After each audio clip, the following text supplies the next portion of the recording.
जब भी कलीसिया ने प्रार्थना करने के लिए अपने घुटने लगाए हैं, परमेश्वर ने रास्तों को खोला है, हेवन को ओपन किया। हालेलुया। जब भी बाइबल कहती है यूहन्ना 5 उसकी 25 आयत में, मैं तुमसे सच सच कहता हूं वह समय आता है और है जितने मृतक परमेश्वर के पुत्र का शब्द सुनेंगे और जो सुनेंगे वो जिएंगे।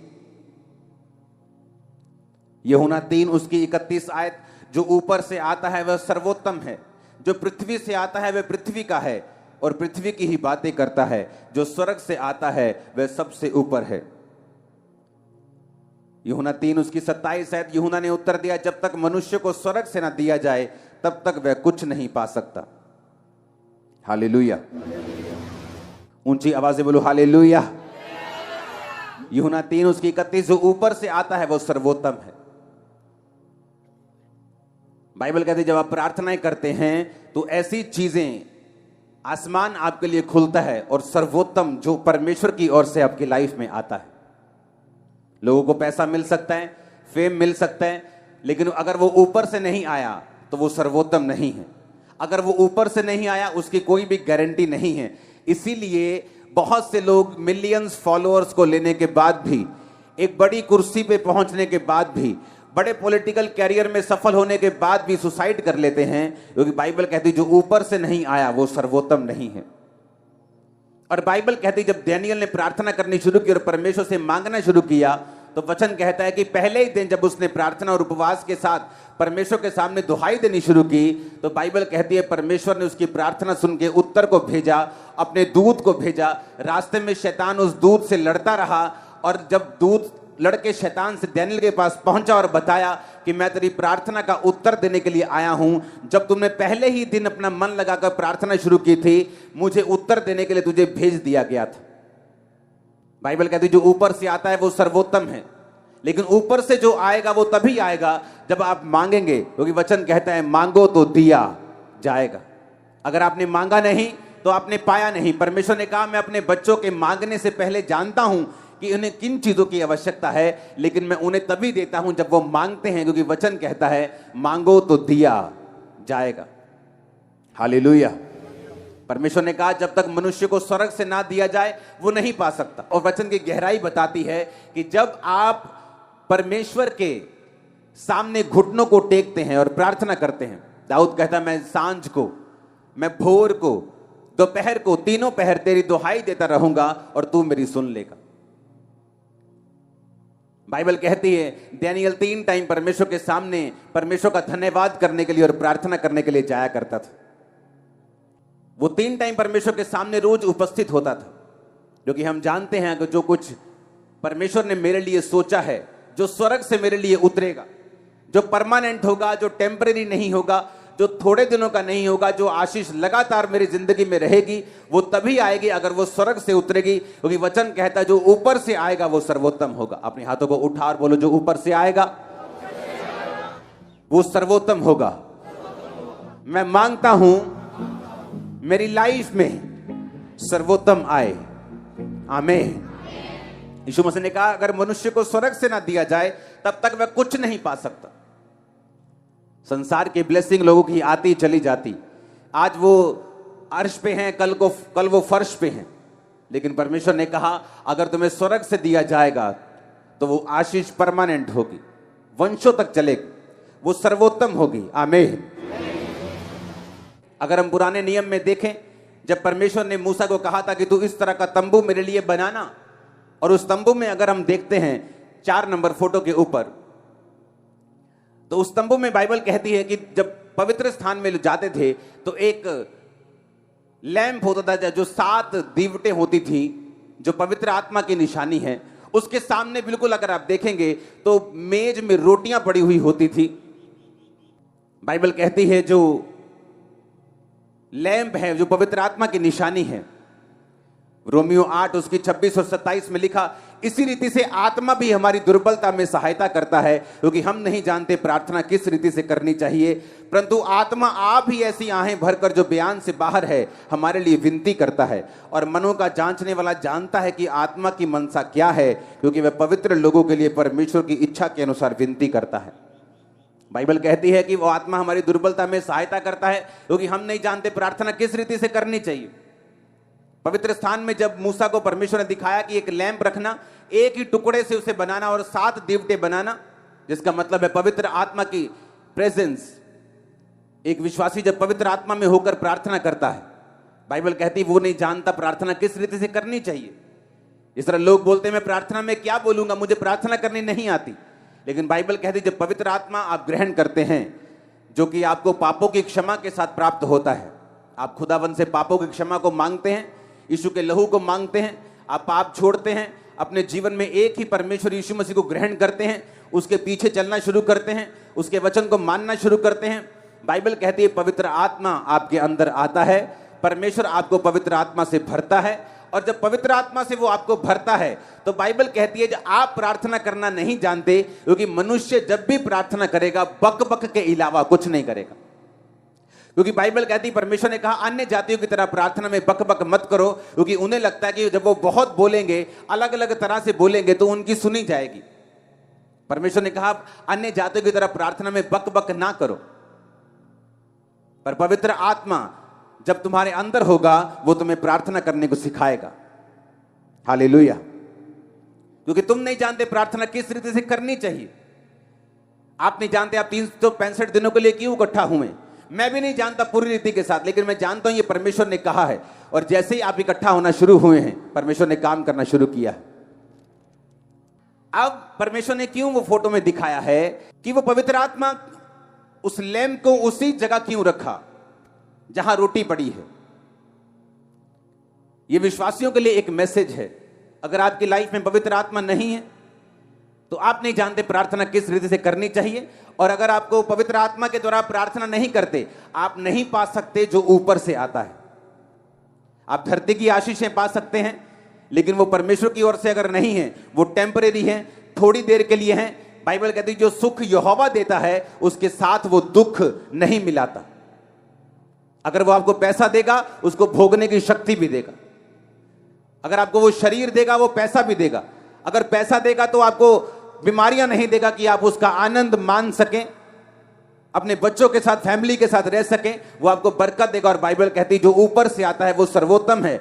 और अगर ऊपर से कोई ब्लेसिंग चाहिए तो आपको प्रार्थना करनी आनी चाहिए। अगर प्रार्थना आनी आपको सीखनी है तो बाइबल कहती तुम अपनी मर्जी से प्रार्थना नहीं कर सकते, पवित्र आत्मा तुमको सिखाता है प्रार्थना किस रीति से करनी चाहिए। आमीन। कई बार आप प्रार्थना करने के लिए बैठते हैं, आपको रोना आता है।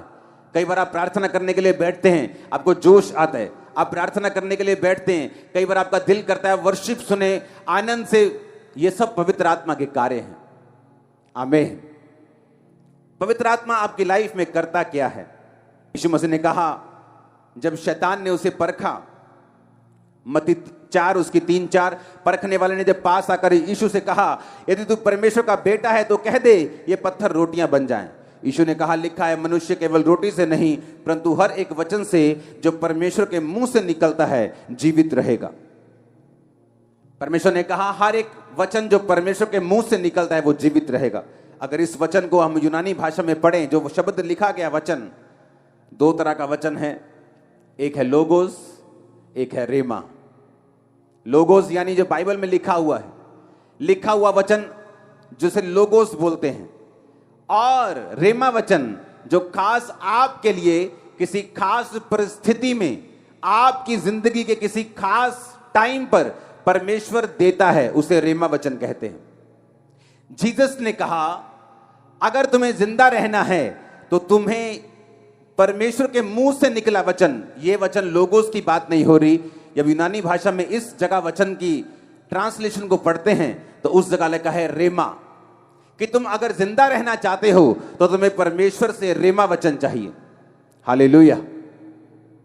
बाइबल कहती है जब पतरस परमेश्वर के सामने था और परमेश्वर पानी पे चल रहे थे तो पतरस ने ऐसा नहीं कहा कि मैं तेरे पास पानी पे चल के आ रहा हूं, मैं जिस तरह इजराइलियों ने समुद्र 2 भाग करके बीच से चल पड़े थे मैं भी तेरे पास आ रहा हूं। उसने ऐसा नहीं कहा। उसने कहा परमेश्वर अगर तू आज्ञा देगा, अगर तू आज्ञा देगी पानी पे चल के आ तो मैं आऊंगा।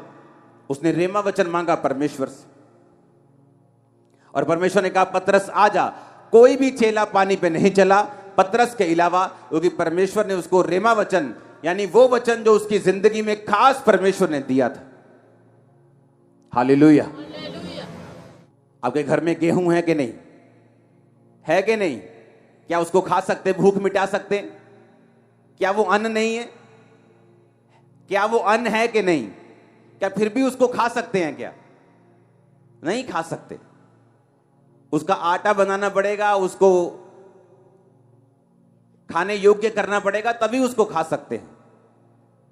जो परमेश्वर का लिखा हुआ वचन है वो गेहूं की तरह है, और जो परमेश्वर का रेमा वचन है वो पिसे हुए गुथे हुए आटे की तरह है, जिसकी सिर्फ रोटियां बननी। आमीन। है तो वो भी वचन ही, लेकिन आपकी लाइफ में अभी पर्सनल नहीं हुआ, क्योंकि आपने अभी लिखा हुआ जो वचन है उसको पढ़ा नहीं है। आप परमेश्वर की प्रेजेंस में बैठे नहीं हैं। आपने पवित्र आत्मा के साथ समय नहीं बताया कि वो लिखे हुए वचन को आपकी जिंदगी में जीवित कर दे। एक व्यक्ति बीमार हो सकता है चर्च में, और उसे मालूम है कि जीसस क्राइस्ट के कोड़े खाने से मैं चंगा हो चुका हूं, लेकिन कभी प्रार्थना में नहीं बैठा। लेकिन जैसे ही वो प्रार्थना में बैठेगा, इस वचन को पढ़ेगा, इस वचन को रियलाइज करेगा कि जीसस ने मेरे लिए कोड़े खाए हैं, वो इस वचन के विषय में प्रार्थना करेगा, तो हो सकता है ये वचन पवित्र आत्मा एक दिन उसके जिंदगी में जीवित कर दे। और जैसे ही वचन जीवित होता है, उसको अंदर से मालूम होना शुरू हो जाता है कि नहीं, अब उसके कोड़े खाने से मैं सचमुच चंगा हो चुका हूं, ये बीमारी जाएगी, मैं नेक्स्ट टाइम जब डॉक्टर के पास जाऊंगा ये रोग जा चुका होगा और मेरी रिपोर्ट नॉर्मल होगी। मैं उस वचन की बात कर रहा हूं। आमीन। लेकिन ये प्रैक्टिकल चीजें हैं। जब आप परमेश्वर की प्रेजेंस में बैठते हैं, पवित्र आत्मा की मदद को मांगते हैं, तो वो आपकी लाइफ में आपको देता है। कितने इस बात को समझ रहे हैं? इसलिए उसने कहा हर एक वचन से जो प्रभु के मुख से निकलेगा तुम जीवित रहोगे। हर एक उस रेमा वचन से। मेरी लाइफ में रेमा वचन अलग है जो परमेश्वर ने मुझे दिया।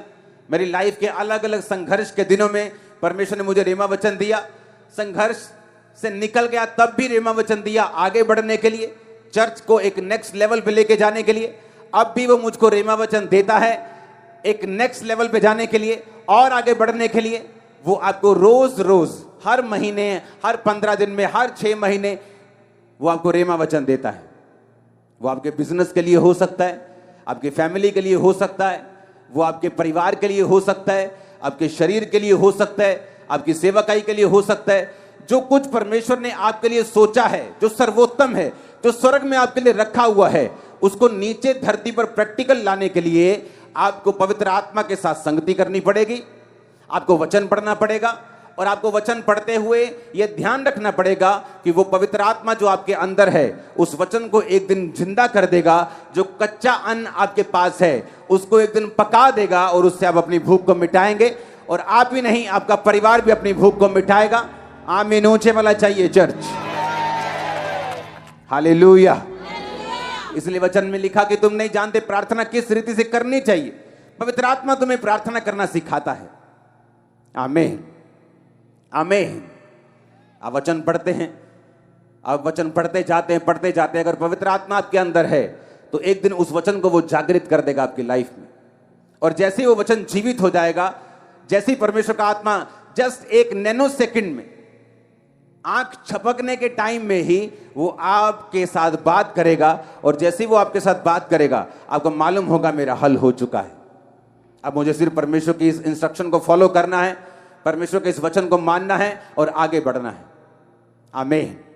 बाइबल कहती है कि पवित्र आत्मा जिसका नाम ही पवित्र है, क्या आपको लगता है वो गंदी जगह में बैठेगा? उन जिंदगियों में बैठेगा जहां गंदगी है, जहां परमेश्वर के वचन के अनुसार वो नहीं चला जाता?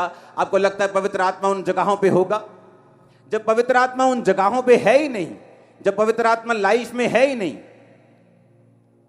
जिनकी लाइफ में नशे हैं, जिनकी लाइफ में माफी नहीं है, जो माफ करना नहीं जानते, जो अलग अलग तरह के पापों में फंसे हैं, वो पवित्र आत्मा उनके पास अगर है ही नहीं तो वो क्या जिलाएगा, वो क्या दिलवाएगा जो ऊपर का है? वो सर्वोत्तम कैसे पाएंगे? एक जानवर भी पूंछ मार के सफाई में साफ जगह में बैठता है, तो पवित्र आत्मा जो है ही पवित्र, उसे आपका जीवन पवित्रताई में चाहिए। आपके अंदर आने के लिए, आपके साथ काम करने के लिए। वो उन हाथों को इस्तेमाल नहीं कर सकता जो चोरी के दागों से लिपड़े पड़े हैं, गंदे हुए पड़े हैं। वो उन पैरों के साथ नहीं चल सकता जो हर वक्त वेश्याओं के घरों की ओर जाते हैं, क्योंकि पवित्र आत्मा ही है जो आपको सिखाता है कि प्रार्थना भी कैसे करनी है। पवित्र आत्मा ही तुम्हें सिखाता है, और पवित्र आत्मा ही है जो वचन को तुम्हारे अंदर जिंदा कर देता है। बहुत लोग पढ़ते हैं बाइबल। बहुत से ऐसे लोग हैं जिन्होंने बाइबल को एज ए सब्जेक्ट पढ़ के पीएचडी की हुई, लेकिन अभी भी पवित्र आत्मा के गहरे भेदों को वो नहीं जानते, क्योंकि उन्होंने बाइबल सब्जेक्ट के रूप में पढ़ी है। लेकिन पवित्र आत्मा ही वचन में कहता है, नीति वचन में, कि मैं तुमको अपने वचन बताऊंगी, मैं वचन के गहरे भेद तुम पर उड़ेल दूंगी। वो कौन कह रहे हैं? वो परमेश्वर की आत्मा आपसे कह रही है। हालेलुया। परमेश्वर का आत्मा अगर आपके अंदर होगा, आपको प्रार्थना करनी आ जाएगी। अगर परमेश्वर का आत्मा आपके अंदर होगा, जब आप वचन को पढ़ेंगे, उस वचन को वो जिंदा कर देगा, आपके लिए रेमा वचन बना देगा। और जीसस ने कहा, अगर तुम्हारे पास रेमा वचन नहीं है, तुम जिंदा नहीं रह सकते। कौन से जिंदापन की मैं बात कर रहा हूं? अगर लोगों के घरों में चले जाओ, शादी तो हुई है लेकिन मरी हुई है। वो हस्बैंड वाइफ तो हैं लेकिन लोगों की निगाहों में। बिजनेस तो है लेकिन अंदर से मरा हुआ है, अंदर से खोखला है, अंदर से कर्जों से भरा हुआ है, अंदर से मरा हुआ है। फैमिली तो है, अंदर से डेड है। शरीर तो दिख रहा है, अंदर से डेड है। परमेश्वर ने कहा, जब तक तुम परमेश्वर के वचनों को नहीं लोगे, रेमा वचन को प्राप्त नहीं करोगे, तुम जी नहीं सकते। हालेलुया। यीशु के वचन में लिखा, जितने मृतक परमेश्वर के वचनों को सुनेंगे वो जिएंगे। कौन से मुर्दों की परमेश्वर बात कर रहा है? वो उन्हीं मुर्दों की बात कर रहा है जो अलग अलग सिचुएशन में मरे हुए हैं। अगर उसने कहा, अगर तुम जीना चाहते हो तो पवित्र आत्मा को अपने अंदर बसाओ, पापों से तौबा करो, मेरे सामने आओ। पवित्र आत्मा तुम्हें प्रार्थना करना सिखाएगा। पवित्र आत्मा उन शब्दों को, वचन को, लोगोस को, जो लिखा हुआ वचन है, तुम्हारी जिंदगी में जीवित कर देगा। आप घर में आए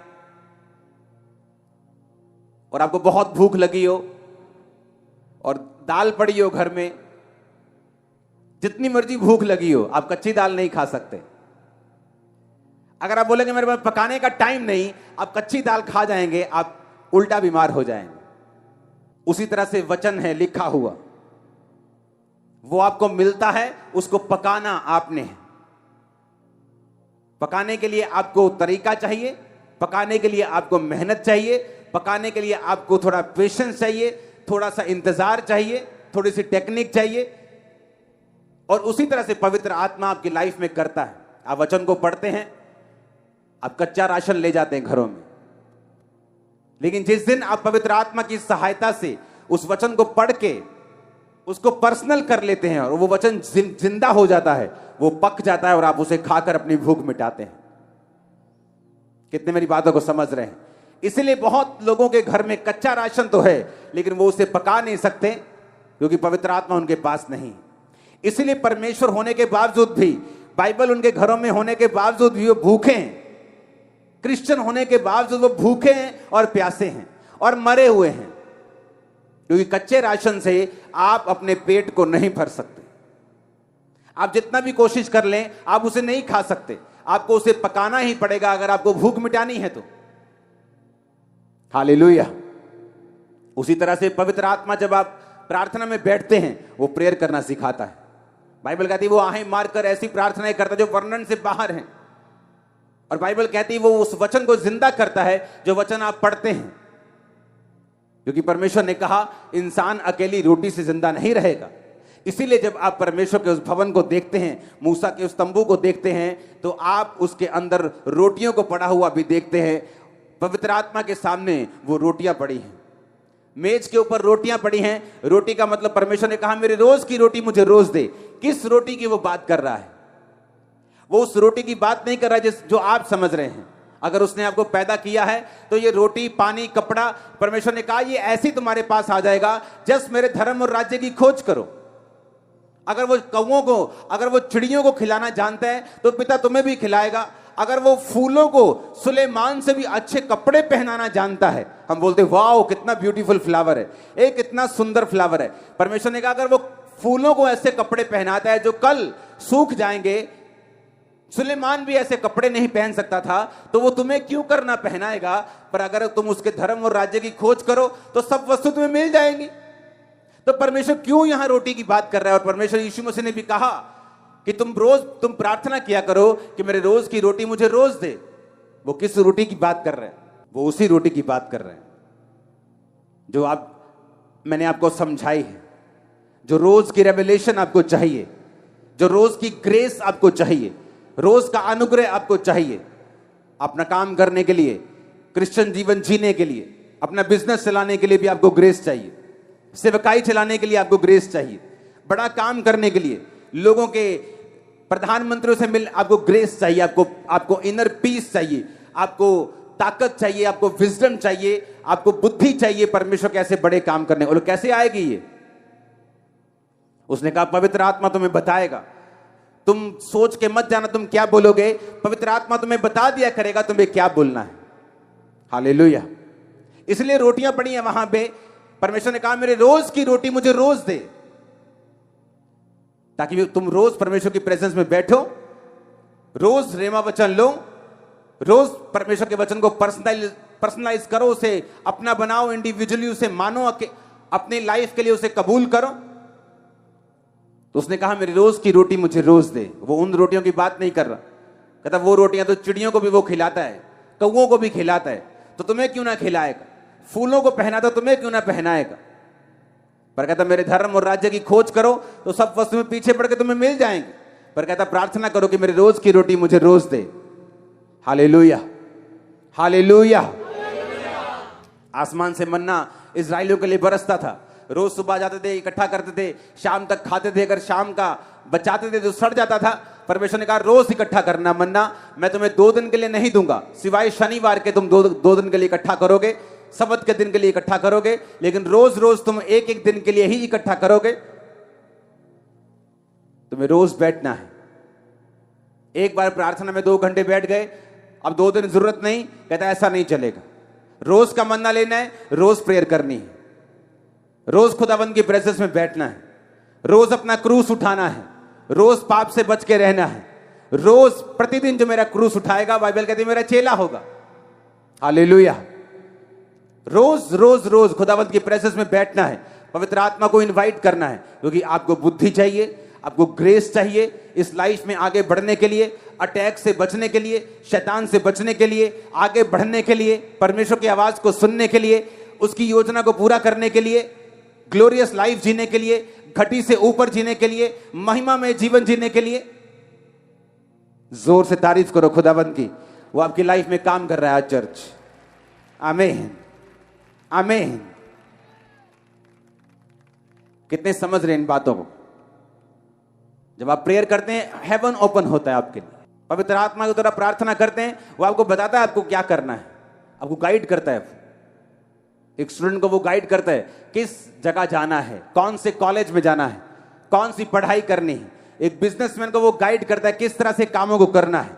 एक पास्टर को गाइड करता है किस तरह आगे बढ़ना है। अपने पड़ोसी को बोलो जो ऊपर से आता है, यूहन्ना 3 उसकी 31 आयत, वो सर्वोत्तम है। जो पृथ्वी से आता है वो पृथ्वी का है, पृथ्वी की ही बातें कहता है। हालेलुया। मोटिवेशनल स्पीकर पृथ्वी के हैं, पृथ्वी की बातों को बोलते हैं। एक चीज में आपको सक्सेसफुल कर सकते हैं, लेकिन दूसरी चीज में लोग धक्का खा जाते हैं। पैसे में अमीर हो जाते हैं, परिवार में गरीब हो जाते हैं, सेहत में गरीब हो जाते हैं। लेकिन जीसस ने कहा जो ऊपर से आएगा वो सर्वोत्तम होगा, सब दिशाओं में तुम्हें ब्लेस करेगा। सर्वोत्तम आशीषें आपकी लाइफ में एंटर करें। आमीन। ऊंचा ये बरकत आपकी है। मैंने कहा सर्वोत्तम ब्लेसिंग्स आपकी लाइफ में एंटर करें। आमीन। ऊंचा ये बरकत आपकी है चर्च। परमेश्वर के वचनों को सुनने के लिए हमारे चैनल को सब्सक्राइब कीजिए और हमारी लेटेस्ट वीडियो सबसे पहले देखने के लिए बेल आइकन को प्रेस कीजिए।